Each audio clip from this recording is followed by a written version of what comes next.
Waouh, Hamza Chimaev, on était choqués par la performance. Il a terminé Robert Whittaker sans se prendre le... Enfin, pardon, non, sans se prendre le moindre coup. Si, il a encaissé 2 leg kicks et Un puis low après kick. c'est parti, il a avancé. Voilà, soumission première round sur Robert Whittaker, et plus que jamais, c'est lui le contender numéro 1, j'ai même presque envie de dire champion officieux de la catégorie middleweight, parce que... Ah d'accord. Ah oui, ah non mais on est comme ça, on sait tout ce qui va rouler sur Dricus Duplessis, enfin... Wow, ouais. On va Oh parler, là là. on va parler de Ramzat tranquillement, c'est parti, générique. Soit.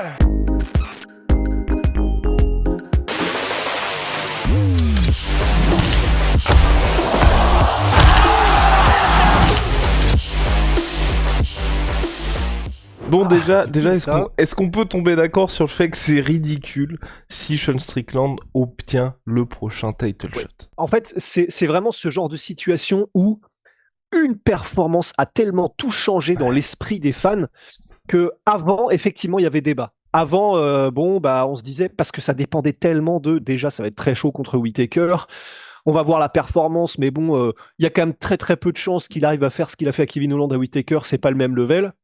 Well. Mais effectivement, maintenant qu'il y a eu ça, et avec la manière dont ça s'est fait, c'est-à-dire, c'est quoi, oui, effectivement, 1 minute 30, un truc comme ça, où c'est terrible pour Robert Whittaker, mais ça rentre dans l'histoire, le côté, avec son écrasement de mâchoire, il lui fait rentrer les gencives dans sa propre bouche, en les faisant cliquer une par une, et grosso modo, ouais, il lui pète la dentition juste avec sa force d'étranglement. Ce qui fait le buzz, enfin, là où je veux en venir, c'est qu'il y a sportivement, et il y a le côté même extra sportif, divertissement, avec des histoires parallèles qui font que les gens ne parlent que de ça, avec Topuria, mais ça c'est un autre podcast qu'on fera juste après. Et là, maintenant, la hype est telle que quand tu compares la performance de Ramzat qui vient de faire contre Whittaker, dont on sait quel est le niveau, enfin, on rappelle que Ikram Aliskerov, c'est Whittaker qui le mêlait de la même manière, grosso modo, juste en striking, il y a un combat.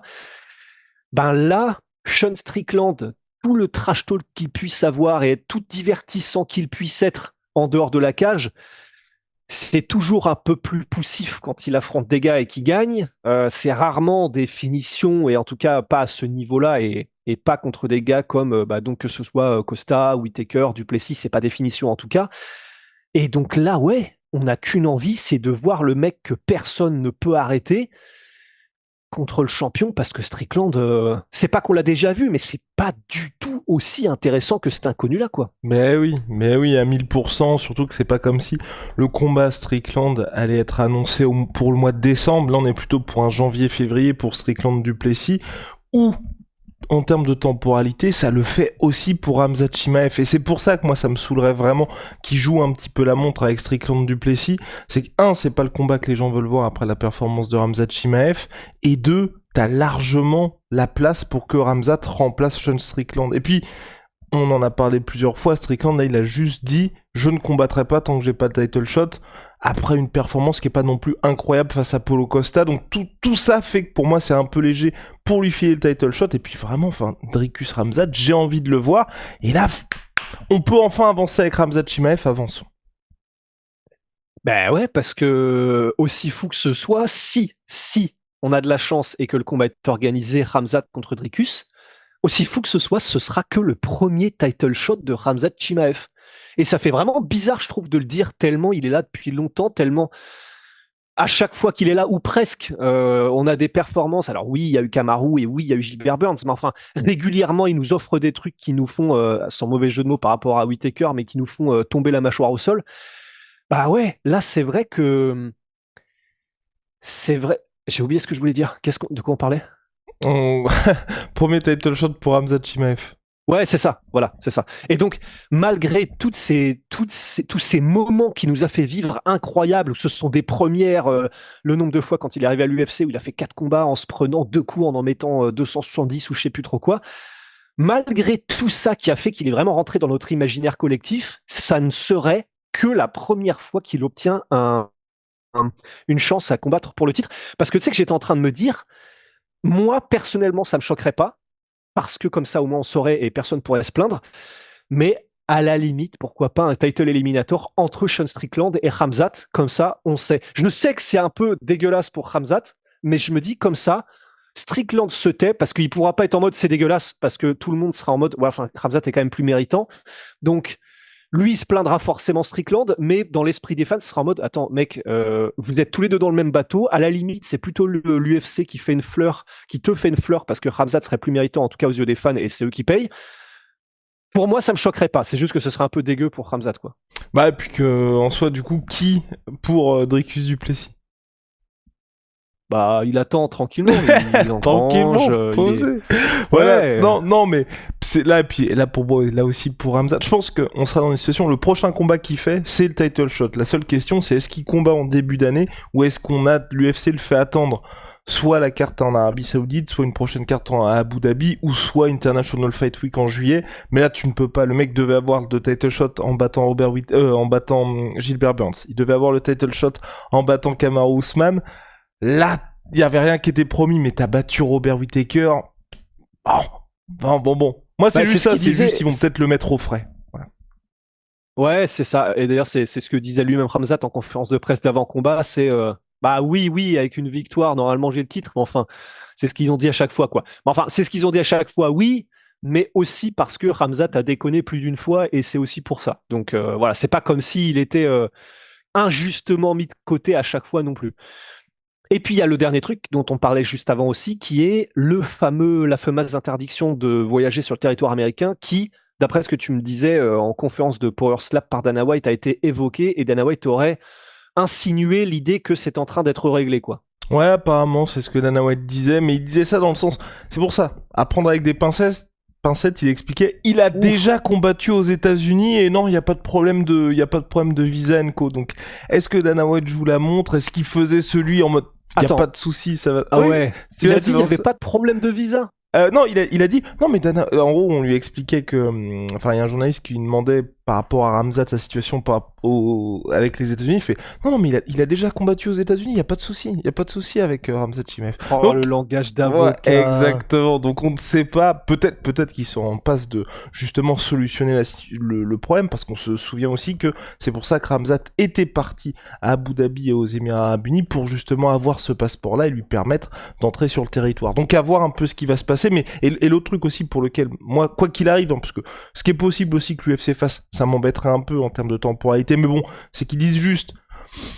Tu as le prochain title shot, ils font faire le face-à-face de Ramzat avec le vainqueur de Strickland du Plessis, c'est qu'aussi, aujourd'hui, pour moi, on est dans cette situation où Ramzat, on sait qu'il tape tout le monde. Donc tu vas pas concasser du contender juste pour te dire on attend que le mec ait le title shot. Pour la catégorie, ce serait mauvais. C'est exactement la même situation qu'Islam Makhachev avant qu'il soit champion. Il a ce niveau-là aujourd'hui, mettons-le le plus rapidement possible, parce que sinon, tu vois, mais par exemple, Borralho, si tu fais, je vais dire Dana White, Khamzat Chimaev contre la nouvelle pépite brésilienne, bah, tu sais que le gars va prendre 2-3 piges avant de se refaire une petite hype, et ça fait chier tout le monde. Alors, tu fais ce combat-là pour le titre, bon, bah, t'as un enjeu, t'as une histoire, et c'est pas très grave de perdre un combat pour le titre. Alors que si tu perds en dehors de ça, les gens, forcément, leur point de vue sur le combattant change radicalement. Et d'autant plus que si ça va vite et que si l'UFC décide de mettre direct Khamzat contre Dricus du Plessis, et si, alors là, l'alignement de planète, il faut vraiment que ce soit bowling, mais et si tout se passe bien et qu'on peut faire ça en début d'année 2025, bah, en plus de ça, je pense que l'UFC serait très chaud de, si Khamzat tape Dricus du Plessis et gagne le titre middleweight, direct ensuite, voilà, en espérant que Pereira batte Ankalaev, il peut enchaîner. Et à mon avis, même si Dana White, là, a dit en conférence de presse qu'il aime bien quand même quand les combattants nettoient leur catégorie à propos de Ilia Topuria, à mon avis, il serait potentiellement quand même intéressé pour un Khamzat Pereira direct dans l'année 2025 si tout se passe comme on vient de le décrire, quoi. Mais oui, non, mais c'est pour ça. Surtout que là, avec le style qu'a Khamzat aujourd'hui, à savoir beaucoup plus intelligent et qui mise au maximum sur ses points forts, je pense pas qu'il y ait 15 000 mecs qui puissent lui poser problème, et même au-delà de 15 000 mecs qui puissent les poser problème, 15 000 mecs qui puissent passer le premier round. Et même si les gars, tu vois, arrivent à tenir un peu, ça va être une situation où t'es full défense, tu peux pas mettre de coups, tu peux rien faire. Donc je pense que ce Khamzat-là, aujourd'hui, il peut avoir un run où tu peux faire 4-5 combats où tu prends quasiment pas de coups. Et donc, quasiment pas de coups veut dire, si t'as pas de blessure et de choses comme ça, de entraînement qui peut être un peu éprouvant physiquement, tu peux revenir assez rapidement. Surtout qu'en plus, aujourd'hui, Ramzat est dans la catégorie middleweight qui lui convient plus physiquement que la catégorie welter. Donc, tu peux vraiment avoir un truc où ça va très très vite pour lui. Un run à la Pereira où tu sauves plus ou moins l'UFC tous les 2-3 mois parce que tu sais que t'es dispo. Et encore, Pereira était dans des situations physiques qui étaient complètement différentes. Donc, pour moi, en vrai, ça peut. Si l'UFC a envie et qui se débrouille avec le visa, on peut vraiment accélérer sur Khamzat Chimaev. Bah, c'est clair. Et bah, j'ai envie de dire, en plus, comme il a passé ces dernières années à être un peu coup-ci, coup-ça, à se balader entre les KT, ne pas combattre beaucoup, le Covid long, la dépression, etc. On va voir. Je n'ai pas souvenir qu'il l'a dit en conférence de presse, mais j'aurais peut-être le sentiment que là, Khamzat aurait envie lui-même d'enchaîner les combats, justement, effectivement, comme tu le dis, pour rattraper un peu ce temps perdu et accélérer son footing dans le panthéon de l'histoire, tu vois, en mode non, mais ok, je rattrape un peu quand même là parce que j'ai pris du retard, quoi. Et stylistiquement, pour moi, hein, on va voir ce qui va se passer contre Dricus, mais tu regardes le reste de la KT, je vois aucun gars, pour l'instant, dans le top 15, hein, à partir du moment où Khamzat met la main sur le type, où où il ne sort pas vainqueur. Avec le Khamzat qu'on a vu aujourd'hui. Ouais, et en plus de ça, je sais pas si tu en as parlé, j'ai pas encore regardé le best-of, j'allais dire, le podcast d'après combat que tu as fait, du coup, sur ce combat-là, mais en plus, en termes de gabarit, il était énorme, hein, Khamzat. Là, dans la cage, il était énorme. Et il a passé la pesée. Donc, c'était. Voilà. Je pense qu'on ne le reverra jamais en welterweight. Ça, c'est une quasi-certitude, effectivement. Mais ben ouais, là, installé comme ça, et si physiquement il est comme ça, et il fait ce que personne n'a jamais fait à Robert Whittaker, je suis d'accord avec toi, c'est... Et en plus, un Robert Whittaker qui avait dit, qu'il a dit avant et qu'il a dit après, que c'était un super camp d'entraînement, qu'il est arrivé sans aucun problème, qu'il est arrivé dans un super état de forme, qu'il était prêt comme jamais. Si c'est à ce Robert Whittaker qui fait ça, ce Robert Whittaker-là qui fait ça, Khamzat, je suis d'accord avec toi, là... Même des gars qui sont spécialistes du sol, parce qu'on rappelle, hein, Robert Whittaker, il était quand même champion de lutte en Océanie. Au sol, il n'y a personne. Oui, Dricus du Plessis l'a un peu malmené en Ground and Pound, c'est vrai, mais enfin, il lui a pas fait ce que Khamzat lui a fait. Ben, ouais. Là, Non, et puis surtout, Whittaker faisait pas là n'importe quoi, tu vois. Il se débrouillait vraiment bien. C'est juste que t'as un mec qui pèse peut-être 90 kills le soir du combat, qui est sur toi, H24, et qui littéralement, tous tes points d'appui, te les sape. Enfin, voilà, t'as une sensu 90 kills qui est sur toi et qui ne te lâche absolument jamais. Donc même quand tu fais ça très bien, t'as toujours cette menace, toujours des petits coups, et dès qu'il arrive à enlever une main, il va essayer de t'étrangler. Un enfer ce gars-là. Donc c'est pour ça que tu vois, même là, Robert Whittaker, je pense, et c'est pour ça que quand tu regardes les réactions sur les réseaux sociaux, encore plus depuis qu'il y a la photo qui est sortie, tu peux rien lui dire à Robert Whittaker parce qu'il a fait ce qu'il avait à faire défensivement. À partir du moment où littéralement tes dents commencent à toucher toucher ta gorge, c'est que ça sent très mal pour toi. Bon bah voilà, tu pouvais rien faire de plus et aujourd'hui les gens ils sont juste en mode bah respect Whittaker, t'as fait ce que t'avais à faire. Tu ne peux rien dire non plus à Robert Whittaker et là c'est vrai qu'on est dans une situation où moi je veux le voir champion. Évidemment faut passer Dricus du Plessis mais comme l'a dit Khamzat Chimaev, à partir du moment où Robert Whittaker arrive à te mettre au sol aussi, s'il se passe ça avec moi, ça risque de sentir très mauvais. J'ai peur aussi pour Dricus du Plessis parce que voilà, Khamzat a montré qu'il y avait des niveaux dans ce jeu et quand il est en mode, voilà, plan A, je mise uniquement sur mes points forts parce que là, t'es face à un mec qui représente une telle adversité que si tu joues un peu debout avec Robert Whittaker, littéralement, tu finis KO.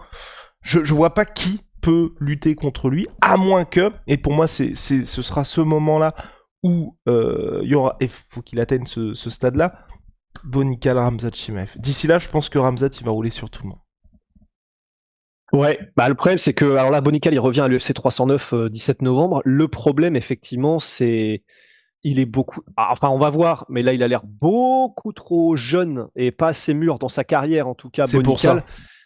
Ouais, il fait pas aussi mal que Khamzat, il décapite pas les mecs aussi rapidement que Khamzat, on n'a pas cette impression, surtout avec la dernière prestation en demi-teinte de Bonical, on n'a pas la même sensation. Là, tu vois, je n'y pensais même pas. parce que oui, ce serait intéressant du point de vue de lutte, pure lutte, parce que Bonical, on a dit qu'il avait été champion d'Océanie, Whittaker, c'est vrai, on a dit qu'il y avait pas mal de gars qui étaient très bons en lutte et au sol, c'est vrai. Ils ne sont pas du niveau de Bonical en lutte, ça c'est une certitude. Mais enfin, bon, voilà, il y a lutte et il y a lutte pour le MMA. Et bon, quant à Khamzat qui non seulement met une lutte où il s'entraîne avec Boubacar Saïtiev et qu'en plus, de temps en temps, si jamais tu te dis, ah, c'est bien, je gère, c'est la lutte, il te fait tomber, tu sais, un coude, mais en mode météoritique. Bon, ce sera pas le même game, effectivement. Peut-être, hein, on va voir, peut-être que Bonical va nous faire avaler nos mots. Mais là, parce que le ranking middleweight, sinon à l'instant T, Sean Strickland, Adesanya, Whittaker, Nassourdine, Caio Borralho, Marvin Vettori, Jared Cannonier, Brendan Allen, Roman Dolidze, Paulo Costa, Jack Hermanson, Anthony Hernandez, Khamzat Chimaev, Michel Pereira, Chris Curtis. Non, c'est terrible. Et quand on dit ça, c'est le Khamzat Chimaev qui est en mode plan A sûreté. Khabib Nurmagomedov, tu ne t'aventures pas dans un domaine où tu peux potentiellement être mis en danger. Vas-y. Après, cela dit, c'est ce qu'il a toujours eu comme plan. C'est juste que j'ai l'impression que, parce que c'est ce qu'il avait fait contre Gilbert Burns, c'est juste qu'il n'avait pas réussi à le finir. C'est ce qu'il a fait contre Ousmane, c'est juste qu'il n'avait pas réussi à le finir. J'ai l'impression que là, c'est simplement qu'il arrive avec, une dimension physique, deux, un perfectionnement technique, parce qu'on a cité Saïtiev et on a cité le fait que maintenant, d'ailleurs pas du tout dans ce podcast, mais enfin qu'il s'entraîne maintenant en Tchétchénie dans un camp d'entraînement qui est avec une emphase sur la lutte certaine et avec littéralement le meilleur niveau mondial, si ce n'est de tous les temps. Les gars qu'a entraîné Saïtiev, c'est des doubles champions olympiques, triple je crois même, enfin, c'est absolument du délire. Enfin, oui, c'est l'entraîneur de Boubacar Saïtiev d'ailleurs. Je crois que je déconne depuis tout à l'heure en disant que c'est lui l'entraîneur. Je crois que ça c'était l'athlète et l'entraîneur de Boubacar Saïtiev. Oui, c'est son entraîneur, oui. Oui, pardon, autant pour moi. Mais c'est pour ça que, ouais, c'est ce qu'il a toujours essayé de faire, le phaser plan Khamzat, mais c'est juste que là, il arrive avec un niveau qui, je pense, peut-être n'avait pas avant, et surtout peut-être physiquement et psychologiquement dans une forme qu'il n'avait pas auparavant, qui fait que là, il garde le même plan, sauf que il a triplé l'efficacité, quoi. Eh oui. Et que faire? Que faire face à ça? Et quand vous regardez le top 15, c'est vrai que tu te dis... ouais. Un peu chaud. Un peu chaud. Il n'y en a aucun qui a le pédigré de Khamzat, ou en tout cas qui a démontré une telle efficacité dans ce domaine-là. Dans ce domaine, eh oui. Et c'est pour ça, quand on vous parle des Islamenko ou même Merab, on veut les voir face à des gars de ce calibre-là dans leur domaine de prédilection, parce que sinon, ils ont vraiment la petite carte magique qui permet d'éteindre tout le monde. On a fait le tour sur Khamzat? Ah ouais. Mais en tout cas, allez, title shot ou rien. Ou alors voilà. Ou sinon, directement, vous le mettez contre Alex Pereira. Si ça se passe bien pour Alex Pereira contre Magomed Ankalaev, évidemment. Ouais, à la limite, ouais. À la limite. C'est ça, tant que c'est pour une ceinture. Voilà, tant que c'est pour une ceinture, on sera content. My Sweet Pea, Sweet Protein, moins 30%.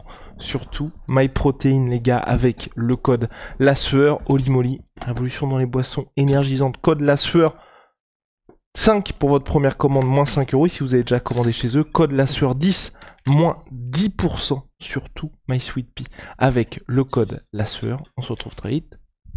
See ya.